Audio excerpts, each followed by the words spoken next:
Okay, so joining me on the Freedom Pack podcast today for his third, I believe, appearance on the show is one of my favorite authors, Ben Aldridge. Ben, welcome back to the show again. Hi, yeah. Thank you so much for having me back. It's great to be here. Okay, so today we're going to be talking about your new book that's just come out, How to Control the Uncontrollable. And when my friend Joe came round to my house recently, I had this on the table downstairs, and he picked it up and he said that may be the best title to any book I've ever read. He was obsessed with the title of the book. So, where did that title come from? So the title is based on one of the core ideas in the book, which is that we can't how do we deal with chaos and things that are outside of our control? And this is what I call the golden rule in Stoicism. The whole book is based on Stoicism, so it's really kind of a play on that. And the control uncontrollable, there's a little bit of a mirror to my first book, which is how to be comfortable with being uncomfortable. It's one of those things where the title feels a bit awkward to say, and it's actually quite, there's you have to think about it a bit. So that's really how it came about, and it represents one of the core ideas from Stoicism. So I feel that that's a great kind of way to explain that philosophy, really. Yeah, there's a quote you use right at the start of the book. I think it was Seneca. So it's the more we value things outside our control, the less control we have. Which I'm sure if anyone's familiar with Stoic philosophy, they're familiar with this idea about not stressing over the uncontrollable. But I've always wondered to what extent we can actually follow that rule, because in theory it's a pretty easy thing, but in reality it's very, very hard. Oh yeah, absolutely. In theory, it's a beautiful idea, but then when something happens and you have to actually handle it, or you have to deal with things outside of your control in a graceful way, it's a lot harder. It's when you have to do the action, the thing, that's where it's challenging. So this book's based around 10 principles. So where did those principles come from before we dive into each one and talk about them a little bit? Yeah, so all of this is on Stoicism, and these 10 principles in the book are my favorite ideas from the philosophy. And it's been a fun process because I've had to kind of look at all of this philosophy and kind of synthesize it and pick ideas that resonated with me and try and sort of capture the themes within the philosophy. So these are my 10 favorite principles, and I've created little challenges around them so people can actually start testing out these ideas in the real world. Amazing. So I wanted to get into each of the principles if time Mhm. allows us. But before that, there was one thing that stuck out to me. I think it was in the introduction. Can you tell us what the anti-bucket list is and how and why we should use it? So the anti-bucket list, this is a fun idea, and we all know what a bucket list is. This is the idea that you have a list of things you want to do before you die. Maybe it's Vegas, maybe it's the Northern Lights. I mean, we're all different. We all have things that we want to do. The anti-bucket list is the opposite of that. It's all the things that we would rather not have to do, and we can avoid it. As adults, it's very easy for us to avoid things that frighten us or things that we don't want to do. So the whole purpose of this list is to create a set of things that scare us and that challenge us, and to actively seek them out. And through this process of attacking those fears and those things that scare us, we can grow a lot. We can learn about who we are. To give you an example, like for me, I had a huge fear of needles. So needles went on my anti-bucket list. And then I turned that into a challenge. So I went and had acupuncture, which was intense. The first time I went, I found it really, really difficult because they put needles absolutely everywhere in your face and your legs and stomach, everywhere. And that whole process, the more you do it, the more you expose yourself to the things that you're afraid of, the better you get at being in that situation. So that's really the purpose of the anti-bucket list. And it's interesting because everyone's anti-bucket list is going to look different.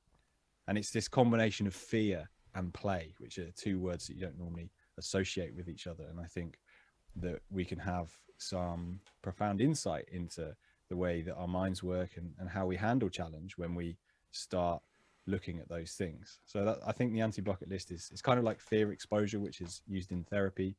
So we can use it to great benefit. So these principles, I wanted to talk about them, but sort of relate them to your own personal story, because you mentioned at the start of the book that in your experience you had quite debilitating anxiety issues. So I wanted to relate these principles and tie them into your personal story to see how they've benefited you firsthand. So the first principle is voluntary discomfort. And one of the ways in which I've seen you do that recently, if anyone follows you on Instagram, I think it's at Do Things That Challenge You. It's this: you take a banana for a walk. That might That's sound it. strange to anyone who, hasn't seen this or read the book, but the best way I can describe it, so you have a banana attached to a piece of string attached to you, and you're just walking through the middle of the street with a banana following you everywhere you go. And I think in the book, I would attribute this to, I don't know, shame attacking, I think was the the way you described these type of exercises. So from your honest experience, speaking as someone who had, debilitating anxiety, someone who would never have wanted to draw attention to themselves, I imagine, what did this sort of exercise bring out of you and do for you? So this particular exercise is very interesting because it's all about what's going on in your head. It's not a physical challenge. It's not something that's like, it's not painful to do. It's only it's mentally uncomfortable. And I think that's what's so fascinating about it. Not, you take this, like, you could, I mean, you do it with a vegetable. It doesn't have to be a banana. It can be anything, but it's that point of making yourself feel uncomfortable in public.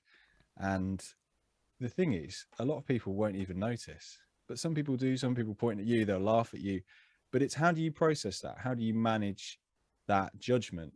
And how do you handle being judged by others? So this is very much an internal thing. And that's why I think it's good to highlight this and to challenge it. I certainly would have found this exercise difficult, more difficult in the past when I was in a very anxious space. But actually, this is something that is used in modern therapy to help people with social anxiety, because it's this you step outside your comfort zone, you start pushing yourself. And this was created by Albert Ellis, and this is part of, he created rational emotive behavior therapy, which is actually something that helps people to deal with social anxiety. And yeah, this is his exercise, so it's been fun to play around with it. But this would have great effect. This would have a great effect on his patients and help them to overcome that sense of being judged by others. And it's just that exposure thing. The more you do it, the better you get at it. You might have to go for a very long walk with a banana until you eventually stop caring what people think. But that's the purpose of it. And actually, there's a nice little tie here with Stoicism, because Albert Ellis, who created this exercise, he was a big fan of the Stoics. And we know that the Stoics would do similar things. They would deliberately embarrass themselves. There was a Stoic called Cato who would wear the wrong clothes, the wrong colors, and turn up to meetings so that people would laugh at him and he could practice overcoming that shame. So I really like that idea. And I think that it's something that is difficult for us to do. We don't like feeling foolish. We don't like being embarrassed. So it's very powerful to put yourself in that situation where you deliberately are being stupid. Yeah, this particular act. It gripped me because as someone with anxiety issues, especially social anxiety issues, all my life, seeing someone like yourself who had a similar experience be able to do something like that, I personally can't fathom how you got to that place. So to me, maybe I can't do that yet, but I'd love to be able to get there. On this walk, do you remember, was there a particular moment, was there a particular location where you felt your most embarrassed that you can remember? Well, actually, like this walk in particular wasn't, it was quite intense, but it wasn't as bad as one of the other things that I did in this sort of similar style, which is going for a backwards walk. And I'll tell you why that's so much more embarrassing. I did in central London, there's a park called Hyde Park, massive park, and I walked backwards through the whole of Hyde Park. I was just on my own. There was no one else around, so this wasn't like filmed for anything. So there's no safety net of having, the camaraderie of someone else there with you.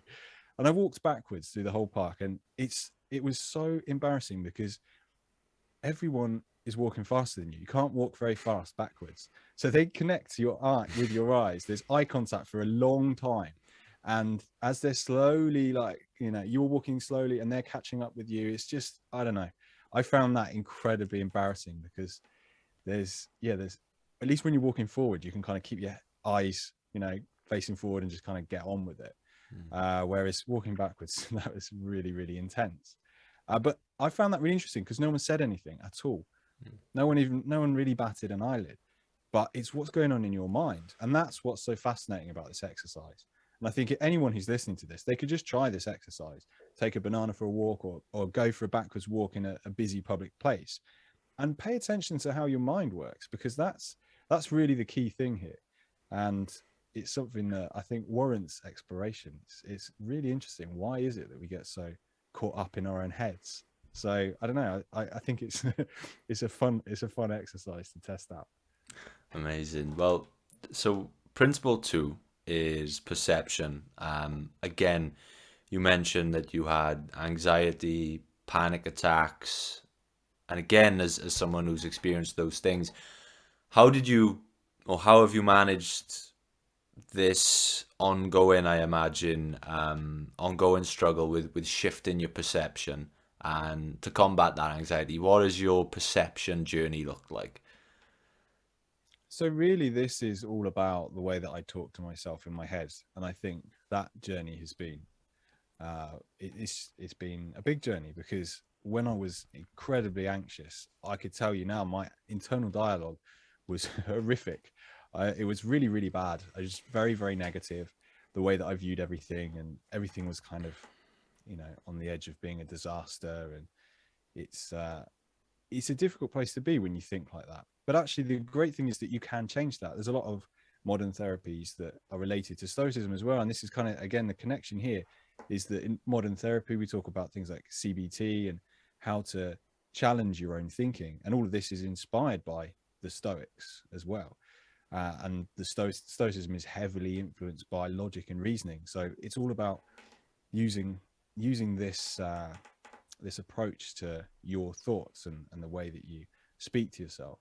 So that shifted for me over time, and it's a gradual thing. It doesn't happen overnight. You don't just suddenly wake up and you're like, oh, my mind has changed. It's a gradual process, but slowly over time, I've definitely changed the way that I talk to myself. And I can slip back and I can hear sort of negative patterns, but I guess I'm aware of that.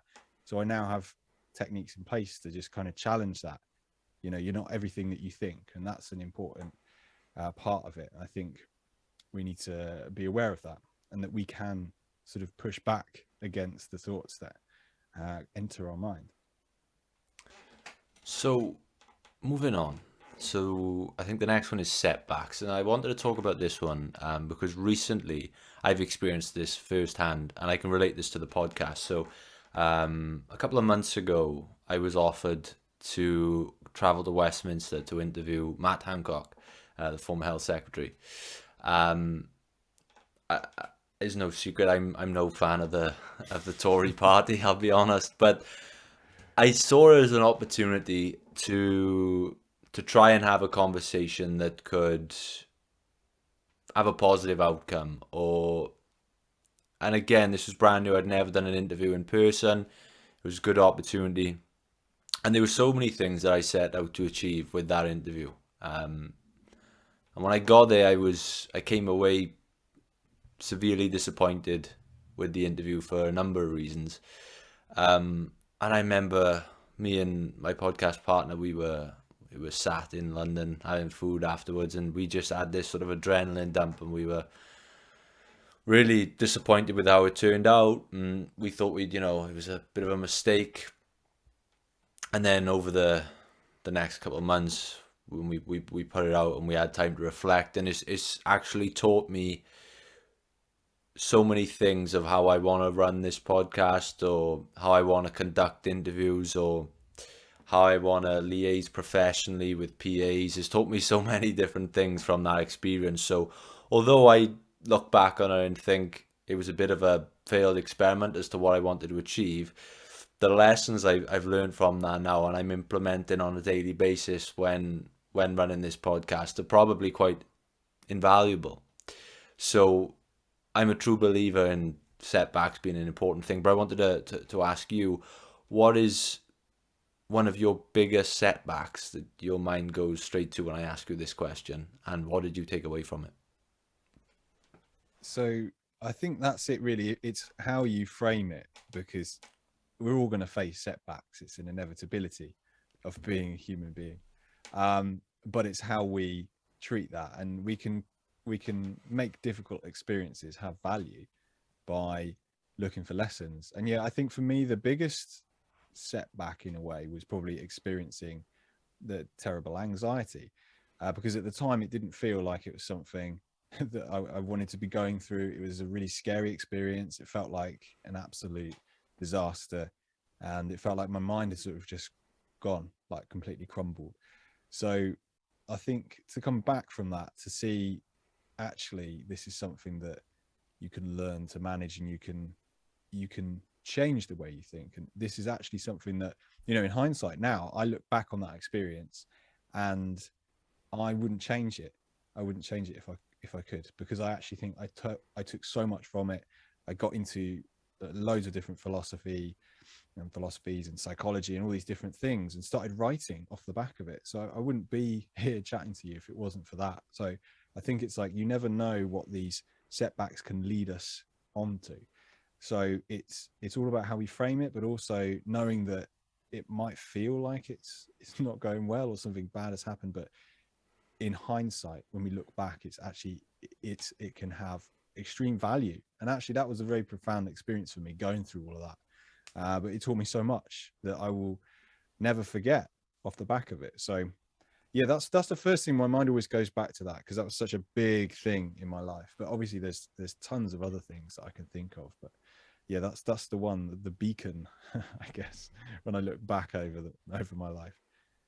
Yeah, and it's hard as well, I find, because if you experience a setback and someone says you can learn from it, and at the time you feel like there's nothing positive you can pull out of it. It seems overwhelmingly negative, but maybe it's not. Maybe until months, even years down the line, maybe you're reflecting on the past. Maybe you're in therapy and something just triggers you to think back, and then you start realizing the lessons and the good that came out of setbacks. But at the time, it's really hard to actually see the positives in a setback when you're still in the midst of the aftermath.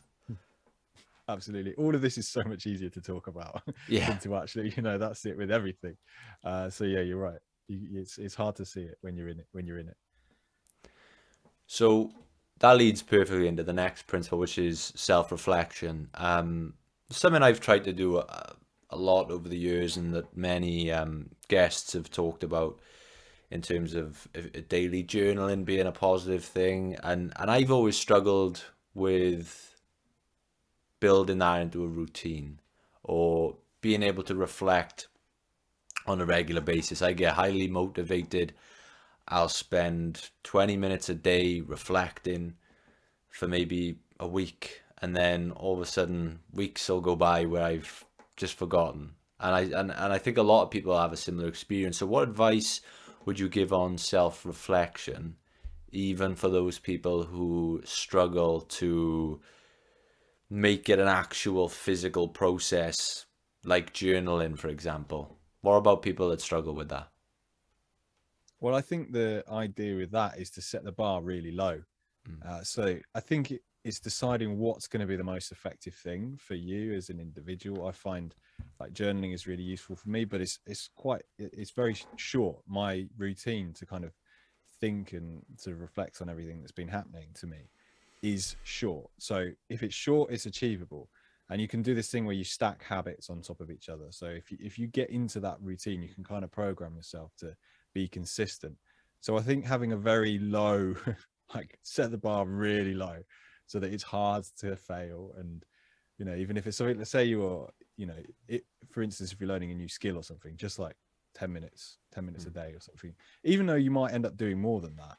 Or with the journaling thing, you might end up journaling for more than just say like 3 points. If you start off with just saying, okay, what are the 3 takeaways from the day? If it's really, really simple to do, you'll probably end up doing a little bit more than that. But you know that it's achievable. And even if you're in a rush, often you can be able to find 10 minutes to learn a new skill, or you can like 3 takeaways from the day. You can reflect very easily on that. You could do that in no time at all. So I think having that low, set the bar low, and then you're almost guaranteed to do it. And also knowing that you probably at some point will fall off the horse, but you've got to get back on the horse. So it's just kind of, yeah, accepting that's how it is. It's hard to be completely on it every single day. And I think, that's something that I find difficult. If I stop doing something for a day, it's getting back on and making sure that it's not like, oh, that's it then. I get you very kind of obsessed with having a chain of things. Oh, it's my streak. And then when you break the streak, it's okay. You just have to start it again. And I think that's worth holding on to. And that's something that I keep, having to tell myself. Yeah, and it's an undeniably powerful process is self-reflection. I think a lot of people forget that meditations was never meant, meditations by Marcus Aurelius was never meant to be read by anyone else. It was essentially just his own private journal of his thoughts to himself. Like, he never intended for anyone to hear that, and it's gone on to be such a powerful and influential book. Yeah, and that's it. I think he wrote that for himself, didn't he? And it's just as a way to ensure that he was living in alignment with the philosophy that was important to him. So I think that's really why we're doing all this, and why self-reflection is important. And yeah, journaling seems to be a great way to do that. Just something you picked up on there before we move on to the next principle. You talked about, falling off the horse and getting back on. I wonder, for someone like yourself who's written 2 books, you published a deck of cards, these projects that must take so much time and effort. What is your practice for resilience when you know there's something you need to get done, when you know there's a deadline maybe? How do you stay on course? Do you set yourself many deadlines? Do you block out a specific hour in the day where you dedicate to writing? What is your process like to making sure that you don't just dabble here and there and maybe don't put the effort in that the project deserves? I guess it's interesting because for me the writing comes in cycles. Like there's a creation process which I kind of get very absorbed in. So I'll end up just having these big days of writing, and just I tend to write very intensely. I'm not someone who just does like 2 hours a day every day to create a project. I'll just almost go in until I've reached a sort of natural time to maybe have a break. So I'd work on a huge section and try and do like ridiculously long days, because I quite like that. I feel like I get into the rhythm with it. And it's just knowing that the energy will change, and just having that sort of end point. I think the first book was so much harder to write because it's the first time I'd ever created a project like that. And it was this, you write the book once and then you've got to tweak it and then sort of rewrote it again. And then there's the process of getting a literary agent and then getting it to a publisher. And then there's the edits at that point, and then it's like rewriting. So it was created so many, I ended up writing that book so many times, and it was sort of chipping away at it. Whereas these other projects have been a bit more structured to begin with. So I can see the sort of end point and having deadlines right from the start with the publisher. I think in a way having that deadline helps, because when you don't have a hard deadline of, yeah, this is going to press, or this needs to be like final draft of the manuscript is in this day. When you don't have that, it's kind of hard because you've got to set it yourself. So with my first book, it took a long time because there was no hard deadline in a way, and that could kind of go on forever. So I think it's quite important to have something to work towards, like a real cut-off point. So I think that's something that definitely helps motivate me, because I know that it's got to be in by that point. So yeah, having some kind of like self-imposed deadline, or knowing that you got to work towards something, certainly helps me. And I think that could be applied to lots of different things.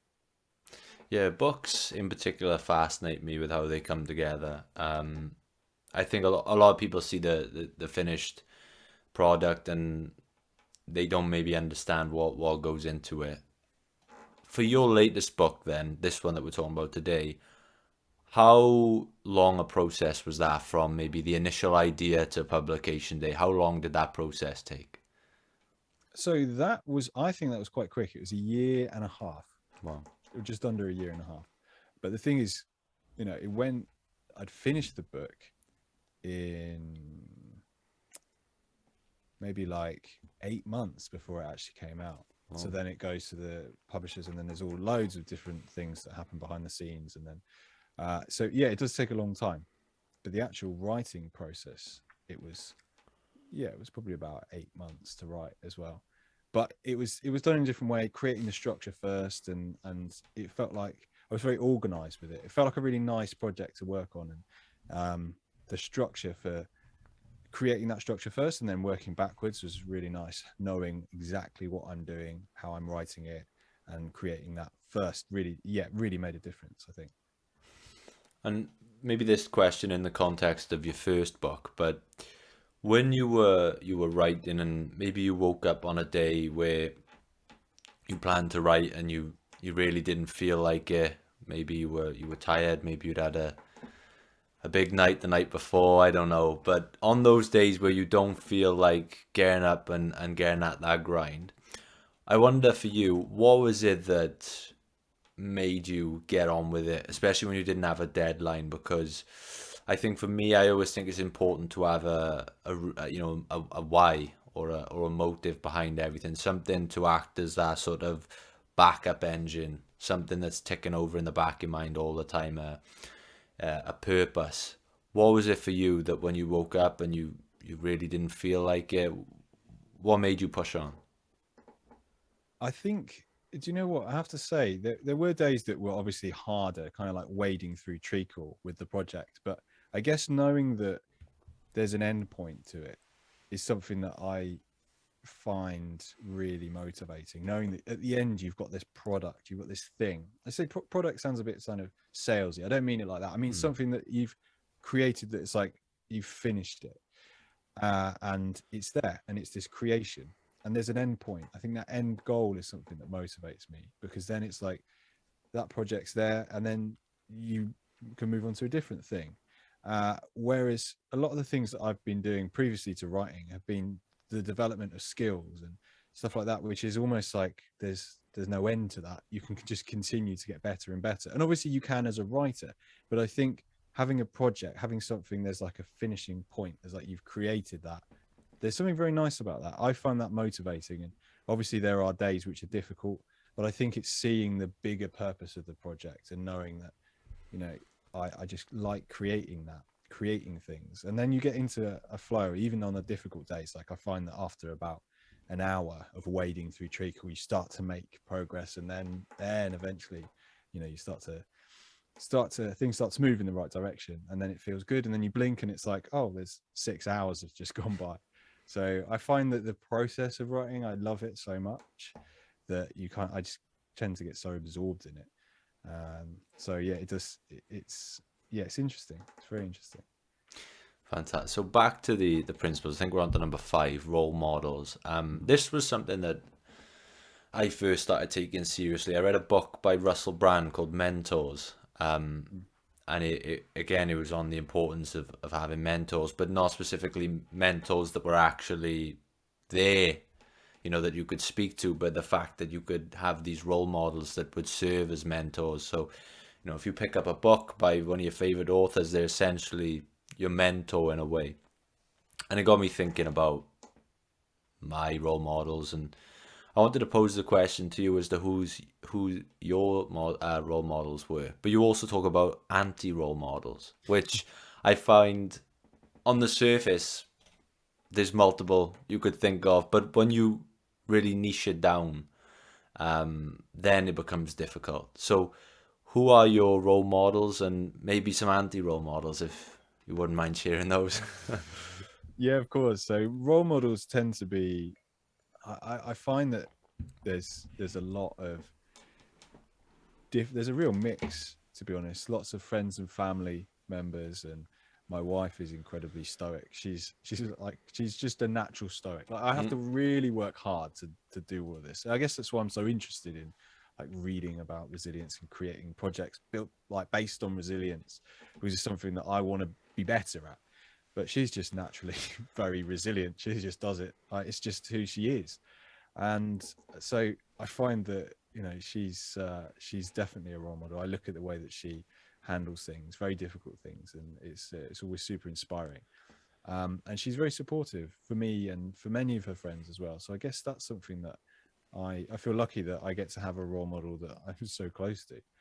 Um, and then obviously there's lots of other family members and lots of friends and lots of writers. I tend to just, I feel like every time I read a book, then that in a way, if I connect to it, then they almost become a little role model. And maybe it's for a specific thing. You know, it's not like they're this, I guess there's this, you know, there's the confusion. It's not like a role model doesn't have to be someone that you worship. It's not like a, you know, an idol that you think this, they're like a celebrity that you're obsessed with. It's more of a, someone who has a characteristic or something that you admire. And I find that there'll be certain aspects of different people that I like and I borrow. You know, some of my friends are, there's a particular thing that they're really, I'm inspired by a particular thing that they do. So it's, yeah, it's broad and interesting to see all these different sources. I think with the anti role models, it's interesting as well, because I mean, there's so many people out there who fit the bill. Just to say, there's so many people, but it's also interesting to look at, you know, the small things. Like when someone who, like a perfectly decent person might do something like slightly mean, and they might not even be thinking about it. So I mean, a good example is, say you're driving and someone just won't let you out, when it's like they're just not being not there, they cut you up, or there's something. And the thing is, we can take that aspect of their behavior and turn that into that particular event can be like an anti-role model thing. So you can see that and you can say, I don't want to be like that. So just because someone has done something, I don't have to emulate that. And Marcus Aurelius says the best revenge is to not be like your enemy, which I think is a really nice way of looking at it. If someone's awful to you, you don't have to stoop to their level. And that's very much, you know, a core theme in Stoicism. It's not getting dragged down by all these people. So it's seeing the anti-role models out there, the people who are behaving poorly, and we don't have to behave like them. We can see what they do and we can avoid that. We can kind of look at their behavior and we don't have to copy it. And we can use it as a beacon for what not to do. I think that's a good way of kind of turning someone who's done something terrible into something constructive. I think that's the best way of doing it. Yeah, it's cool. I love this idea of trying to, you know, figure out the person you want to be. And again, with that anti-role model thing, at first thought you think there's millions. I mean, you could just throw Hitler out there. That's a pretty obvious one, right? But then when you niche it down, obviously, and I think to myself, I was thinking earlier when I was flicking through the book, I was thinking of the podcast game, and there's certainly a couple of anti-role models in the world of podcasting that I was looking to help me figure out what kind of podcast I want to be, and certainly what kind I don't want to be. And it reminded me of this process that we had General Stanley McChrystal on the podcast going back a year or so ago. He led the team that captured Saddam Hussein, and he was talking about this idea of writing your own obituary, because when you write your own obituary, you're not writing about all the things you achieved in life. So you're not saying Lewis was a great guy. He had 1 million YouTube subscribers. He had a big house and a fast car. You're writing, I don't know, Lewis was a kind, generous person. He donated to charity. He was always there for his friends. And I remember I actually went through the process and I actually wrote one for myself. And I looked back at it and it was this really cool moment where I was like, okay, that's the actual kind of person I want to be. And I think that's a really powerful tool for sort of building a role model kind of yourself. Yeah, I love that. That's really good. I think that's it. We need to have something to aspire to, a way of having direction.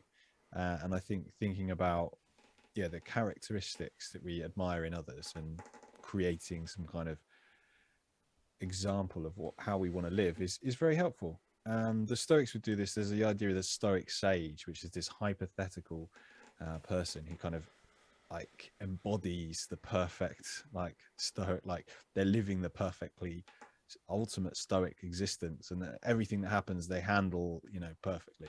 And obviously that's not realistic, because, you know, no one is perfect. But what we can do is we can have that as a concept and work towards it. So I think exactly what you're saying, creating that list of characteristics and qualities we want to develop in ourselves is really helpful. Also the ones we don't want to develop, because I think that can help us to, you know, sometimes we need to know what we shouldn't be working towards. I think it's good to have both. Well, on that thread of the negative, principle 6 is negative visualization. And so one of the biggest obstacles for me with Stoicism has always been this sort of negative or darker aspect to it, or facing these harsh realities. And so I wanted to just put a spin on this question. How can we get the benefits of negative visualization without it drawing us into a sad or almost depressive state? Yeah, so this is an important concept in Stoicism, and I think that it really should come with a warning. Like I've actually put in, there's a couple of the principles in the book that I've put a warning, because I think it's important to be aware of this, especially if you're not in a great space mentally. I think it's important to think about these principles can be challenging, and it's not easy work, but they can be very powerful at the same time. So with negative visualization, I think the key is really, I mean, the purpose is the Stoics would picture bad stuff happening for two reasons. So one, so they could prepare, and two, so that it wouldn't be as bad if it did happen.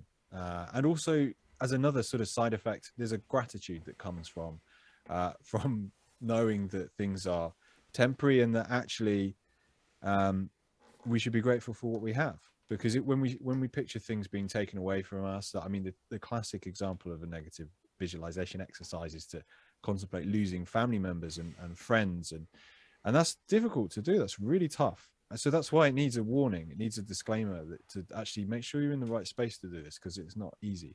But if we do that, if we contemplate that, we can actually end up being incredibly grateful for those relationships. And actually, the next time we spend time with that person, we're like, yes, I need to be really present here, because this isn't going to last forever. And I think we forget that. It's easy to just kind of take people for granted. So by having this exercise in our minds and using it in the right way, it can really bring a richness to the relationships we have in our lives. I mean, I've done this multiple times. I do it all the time. And I've messed it up multiple times. And I've definitely gone down that dark sort of spiral, and seen how it's easy for you to just get really down if you aren't careful. So I think being careful with it, it's obviously hard, but just knowing that you just play with it, and you shouldn't hold on to it all the time. It's not something to obsess over, but it's more of an exercise. It's like, sit down, contemplate that. You know, I do it with my wife and my son, and I don't get drawn into it, but I think about it, and then afterwards I just go and it makes me feel more present with them, and it helps me to ensure that relationship is being, you know, it's I'm really grateful for those relationships. So it's a tricky exercise. It's definitely one of the more advanced ones that the Stoics would do, but it can be very profound, and it can really help with gratitude as well. But I want to skip forward and then skip back on a principle, because whilst we're dealing with the negative, I want to get this next one out the way. So principle 9, Memento Mori, my least favorite of all the Stoic teachings, because for someone like myself who's dealt with health anxiety and gone to therapy over health anxiety, this has always been something I've struggled with, a concept I've always struggled with. And I remember speaking to, I'm sure you may be familiar with the work of Donald Robertson. He wrote the book How to Think Like a Roman Emperor, and he was talking to me about this, and he said it's almost a thing that comes with age and experience, and the more that you face it, the more at peace with these things you'll be. So this idea of meditating on your mortality, do you personally find it difficult? And what would you say to people that think that that's just a negative or cynical way to look at life? So yes, I do find it difficult, but I do think that it has a lot of value. And I think with time, the way that I think about it has changed. I still think it's difficult, but I definitely think that it's a really interesting thought experiment, because it can help you ensure that you're living with purpose. And again, it's this gratitude thing. A lot of this all comes back to really like boosting gratitude. And I think spending time thinking about your mortality can help you to make sure that you are doing things that are important to you in your life, and that you are really pushing for the goals that you want to achieve, and that you are stopping to smell the roses. And you know what I mean. That's a bad example, but you get what I mean. Like being Mhm. present, being able to go and appreciate your time on this planet, because the finite nature of existence can actually mean that there's so much value in what we go through. And it's a really hard concept. Again, I think the disclaimer is a big thing there, just being aware of it. um, but I think, yeah, it's a powerful tool. And I think it's that gratitude thing, just feeling very grateful for being alive. Yeah, it's certainly a tough one. I think, and some people take it to different extents. I think for me, maybe the extent I can take it to is just maybe a conversation with a friend. But I know I have a friend who's got a calendar on, or a poster on his wall, your life in weeks, and he Mm. crosses them off every Monday. And I, for me, maybe that's a bit too far, but I think everyone's got their own level to maybe how far they can take that principle. Yeah, I think so as well. But I think it's something to explore in your own way. And you don't have to be obsessing over it. That's really not the desired sort of approach. I think it's more about having an awareness of it and using it, because it's a powerful force and it's something we all have to face. So I think having it taking it and trying to frame it in a different way, and using it as a way to ensure we live good lives, that's a nice way of framing it. And I think it can help us to, yeah, ensure that all the things we do in our relationships are rich, and that that that we behave in a certain way, because we don't know when it will end. So I think this is the Stoics talk about this all the time. You don't know when it's going to end, so make sure that you're behaving now and you're acting as if it could end at any minute. You don't want this to be the last. You want to be behaving well, and you want to be trying to aspire to live a good life at all times, really. Yeah, and maybe I experienced sort of the the benefits of it almost even last night. So I find that when it comes to me in moments where I'm really enjoying things. A bit of a confession here. So I'm a big my genre of music is metal music, is rock music. I've been, I years and years I'd go to Download Festival, all these rock festivals. But I have a few guilty pleasures in music. So last night I went to see Ronan Keating live. Ronan Keating from Boyzone, if anyone's familiar. And I remember I was in the concert and I was just enjoying it, and that's when it came to me, and I just became like really present. And I was watching. I was just like, make sure you take in this moment while you're enjoying it. And then I get this almost, I don't know how to describe it. This almost feels like a blanket that sort of comes over me of just acceptance or calm, and I feel at peace. Do you have a similar experience where the benefits of Memento Mori come to you in maybe these like really happy times, and it helps you to be grateful in that moment? I think probably not so much with Memento Mori, but I think like from meditation and some of the just sitting with my mind and Mm. that kind of being open. I'm very interested in a lot of Eastern philosophy, and meditation is something I write about this as well in the book. It's something that is important to me, and I think it's something that can benefit a lot of people. But I find that openness and just trying not to overanalyze what we're going through all the time, Mm. and just sort of being present. Um, yeah, I guess for me, it's more of that's something that I'm aware of if I'm doing something that I'm really enjoying Mm. and just kind of caught up in the moment. It's just trying to take a step back and just appreciate it. Mm. So yeah, that's probably the way that I see it. So we skip forward one, let's skip back one. Principle 7, managing strong emotions on face value, maybe the hardest Stoic principle. Would you agree? I would say yes, because it's ongoing, isn't it? It's really hard to be in control of the Stoics call them passions, these emotions that can just take us all over the place. So yeah, they've got lots of great tips for dealing with it, but again, this is all, it's hard. You got to do the work to be able to put it into practice and manage those strong emotions. So in relating it back to you, what strong emotions have you really had to work at managing? So I think the first and the kind of the one that really is something that I've struggled with is fear, because that kind of ties in with anxiety a lot. So that's been a real tough emotion, because I can see what that can do to you. It can just completely change everything. It's very physical as well. A lot of these emotions, you think, you wouldn't automatically assume that it's going to have a physical impact on you, but it can. It can make you, like, it can just completely change everything. You can be shaking.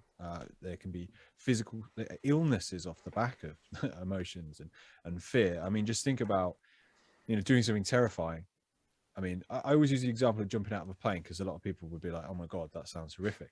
Because you can imagine how physical that would be within your body. Um, so yeah, like fear is something that I find fascinating as an emotion, because it's so powerful. I mean, a lot of them are powerful. Anger as well is something that's it can be very, very powerful, and the Stoics talk a lot about that. So I think it's just, yeah, being able to apply philosophy to these. Again, beautiful on paper, but when you have to do it, when something's really annoyed you and you can feel that anger just rising up, like, how do you manage that?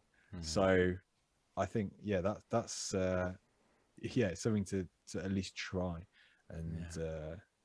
do something about it. I think it was, I'm not sure if it was Seneca, maybe I picked it up from, but this idea of when you're angry or feeling confrontational, so the best remedy to that is to sort of remove yourself from that situation and give it time. And this is something I only started practicing maybe 2 years ago, and now when I'm in a situation where I really want to react to something in anger, I always think to myself, right, let me just remove myself, let's step back, let's take 10 minutes away, and if we come back and we still want to do that, then maybe we act on it. But let's give it 10 minutes first. And that's a way I'll manage an emotion like that. And it makes me think, well, to me, that works. And I always think, well, why didn't anyone teach me these things in school? Like, I think back to school and I think of the things I was taught that I never use now. And is these principles that actually help you live your life in day to day that is so powerful. Do you think that philosophy in general should be taught to us at a younger age than maybe a degree level? Oh yeah, absolutely. I think, and also it's one of those subjects that's kind of on the side, isn't it? Mm. But it's something that's really the spine of everything we do, because whatever we encounter, there are, we're going to face challenges, and I think philosophy can help us to have the right attitude to deal with them. And yeah, just like managing emotions is a really, I mean, they say it's basic, but it's a fundamental thing that we should all really be aware of and have some tips to actually use. And yeah, the Stoics had loads of things, and what you just said was the perfect example. Just like not engaging in things become a fire. Like you see something's happen, like just give yourself a timeout. That's something that the Stoics advise for all emotions, before they kind of overtake you and then kind of possess you, and you end up doing things you regret. But yeah, being taught that in school would be incredibly helpful. But it's just something that, you know, they would rather teach you, you know, about the sort of farms in southern Italy or something. It's like, just teach me how to like handle my powerful emotions, please. I think it would, yeah, I think it would be really important, and would be very beneficial to a lot of people.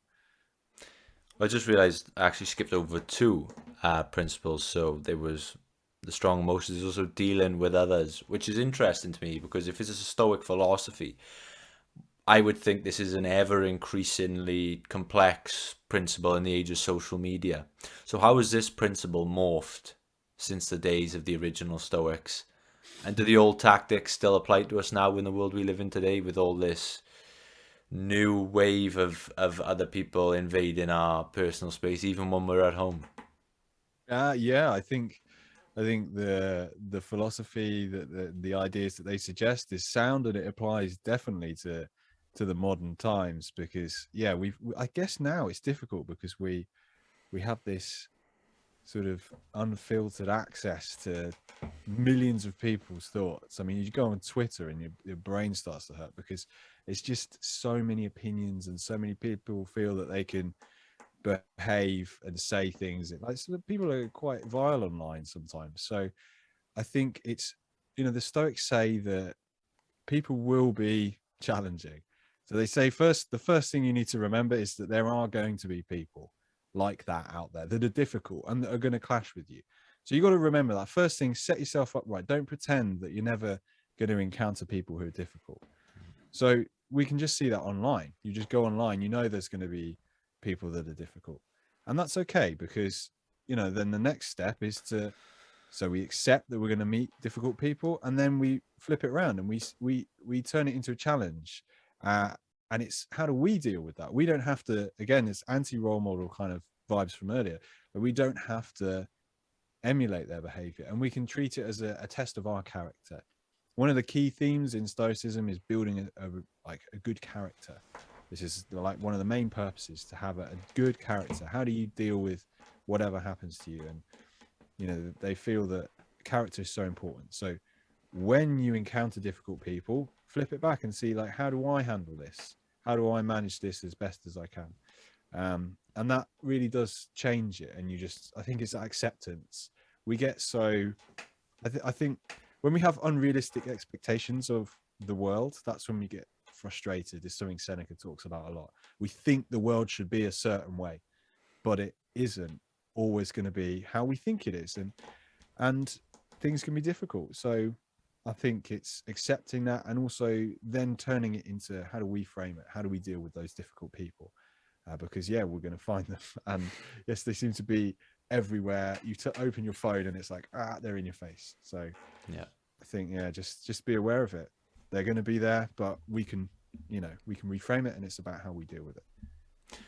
So the 10th and final principle, my favorite, something I use a lot, is the cosmic perspective. And it made me think of one of my favorite quotes, T.S. Eliot: "We shall not cease from exploration, and the end of all our exploring will be to arrive where we started and know the place for the first time." And this cosmic perspective idea is something I use a lot, even before I really hadn't come across it until I picked up your book, but it's something that I've always used. So for the last couple of years, whenever I've had maybe a job interview, or an important meeting, or I remember when I was working in a gym as a personal trainer, the first time I taught a fitness class, I was terribly nervous. And I took myself into the change room and I pulled up this video on YouTube. And it's one of those videos where it's focused on a house and then it just zooms out, and then you see the world and then all the galaxies in the universe, and it just keeps going out. It's like a 5-minute video, but it really puts it into perspective just how small we are in the context of the universe. And not to say that should make you feel small and not powerful, but it really put my anxieties into perspective. And I remember watching that video and thinking, okay, so if we're that small inside a universe that big, then I'm pretty sure I can just go and teach this spin class. Do you know what I mean? So that's something I've always unknowingly used. So what is your experience like with this cosmic perspective, and how is it so powerful to you? Yeah, so I love this idea, and that's exactly what you were saying about zooming out. So this is something that the Stoics have an exercise. It's basically that, the view from above, and you just zoom out, and it gives you this sense of, yeah, the problem I'm facing right now is actually, in the scheme of things, it's very small. So for me, I find that this idea, essentially this idea of impermanence as well, the thing that we're experiencing, this difficult moment, is, again, it's finite and it's impermanent. It will change, and that's incredibly practical. And I think just thinking about time either side, the time that's come before us and the time that's ahead of us, this sort of vastness of time and the vastness of space, making that problem or that issue that you're dealing with will feel a lot smaller, especially when it's something that is actually quite small. Like, I'll give you a practical example, like the dentist, right? When you have to go and have your teeth drilled, or like something like that, it's very, like, you can feel very afraid, but it is temporary. It's a short experience. You're in and out within an hour or so. I'm using this example. I recently went to the dentist, and it's like the thought of it is often worse than the reality, but it's all about what's going on in your head. But I found that the last time I just focused on the impermanence of it, and actually, like, this is going to change. In the scheme of things, it's very small, and I found that did actually really help me.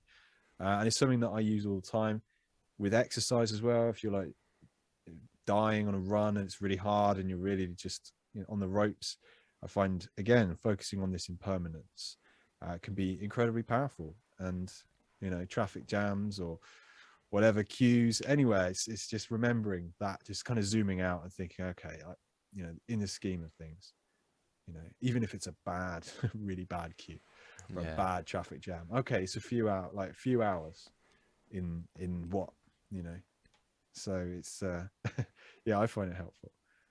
Yeah, it's really interesting, and it's a book recommendation I'd want to give you. I just gotta make sure I get the name right. There it is.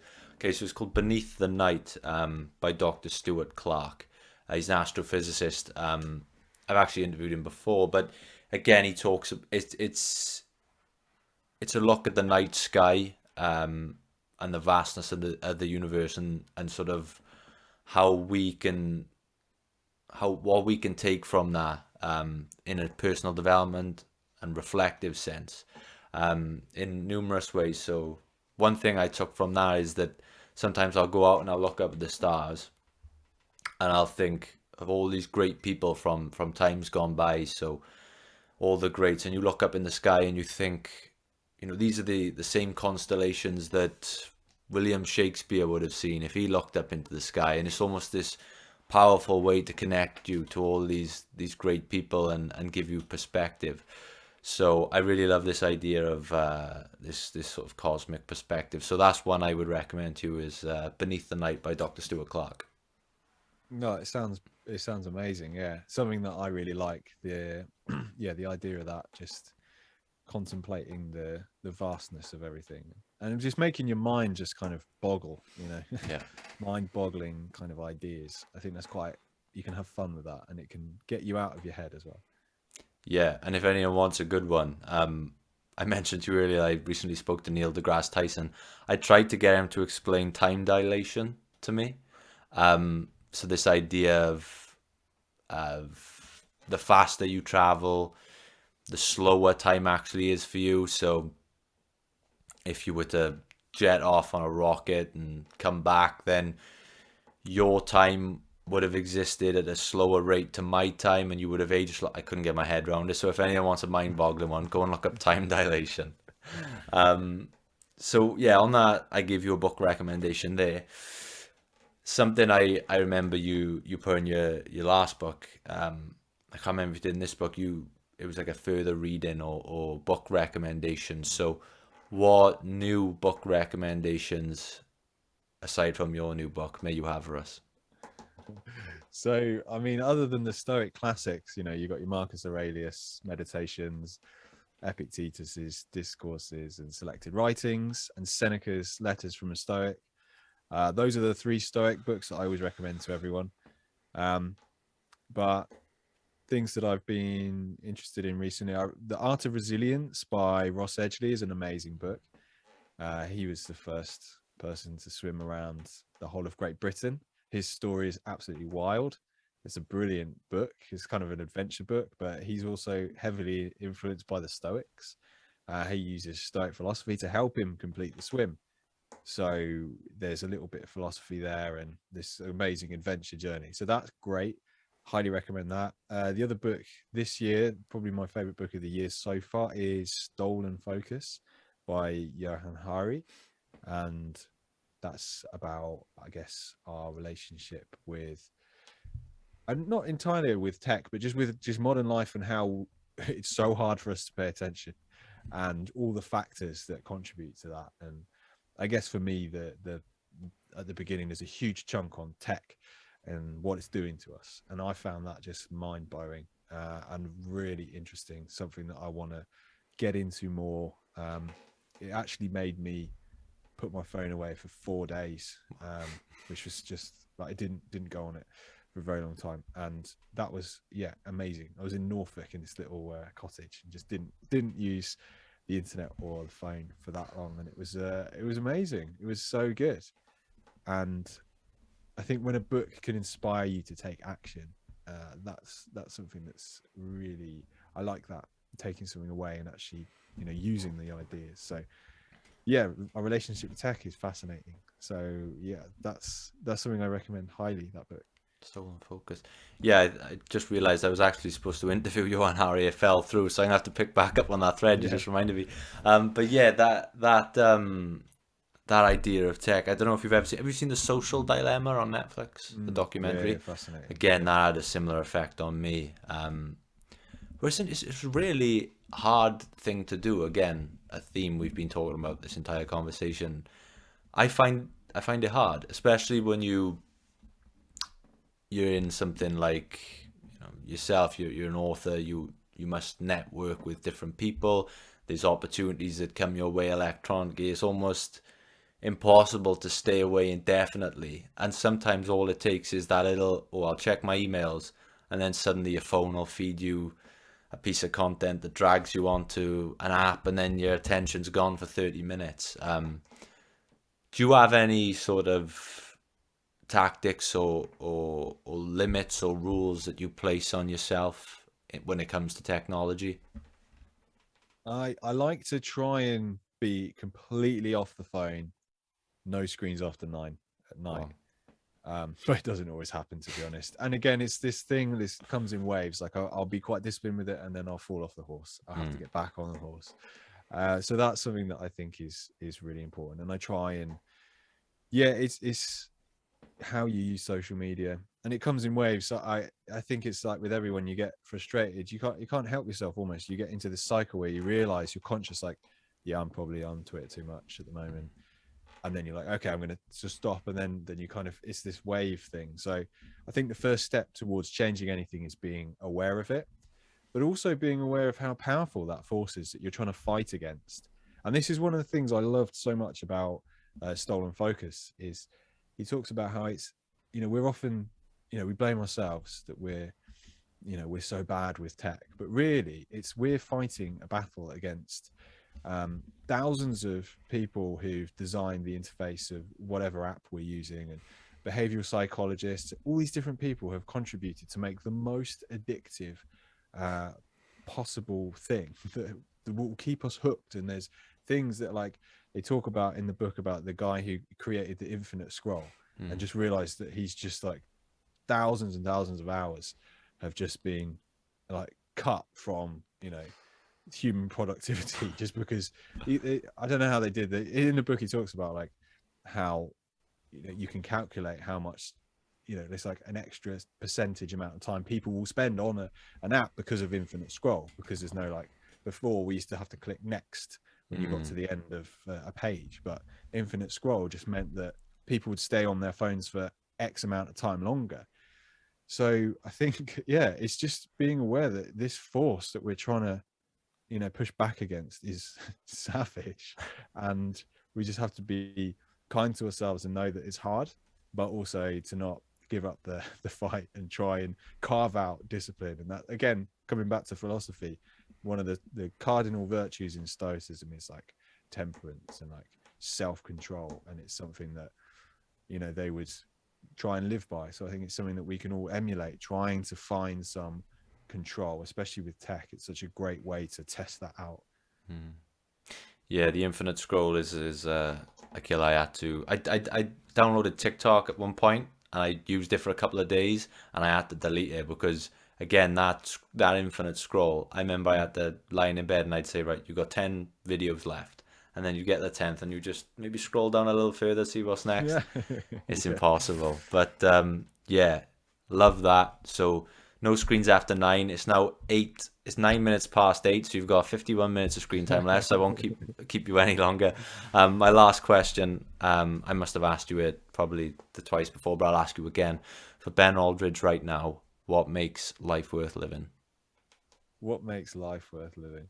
Well, obviously, family is at the moment, well, not at the moment, family, friends, like the connections that you have with other human beings. For me, that's my number one. And then I think connecting just with ideas as well. That's something that I love. I love reading about philosophy. I love reading about not just philosophy, but everything. Like I just have an interest in learning. So I think ideas and people, the two things that help us to live a happy life. Amazing. So we've talked a lot about it today. This book, How to Control the Uncontrollable, 10 game-changing ideas to help you think like a Stoic and build a resilient life. Let everyone know if they're interested, where they can find the book, where they can find you and best connect with you. Yeah, so the best place to connect with me is my website, which is benaldridge.com. And there's links to the books that I've written and the cards and my mailing list, which has like a book club and whatnot, and links to social media and all that jazz. So I think that's probably the best place to come, and you'll see pictures of me doing ridiculous things and not so ridiculous things. And yeah, so I think that's a good hub. So I'd recommend that. Amazing. I'll make sure that's linked in the description below. Yeah, thank you so much again, man. It's been an absolute pleasure. I may have to extend my screen time tonight because this episode's going out tomorrow and I've got a bit of editing to do. But no, it's been an absolute pleasure once again. Third time on the show. I hope there be many more. One of my favorite authors and such a nice guy. So thank you so much for joining me again, man. Oh, thank you. It's been an honor to be here. I always love coming and chatting to you. And yeah, I really appreciate it. And thank you so much for all the support.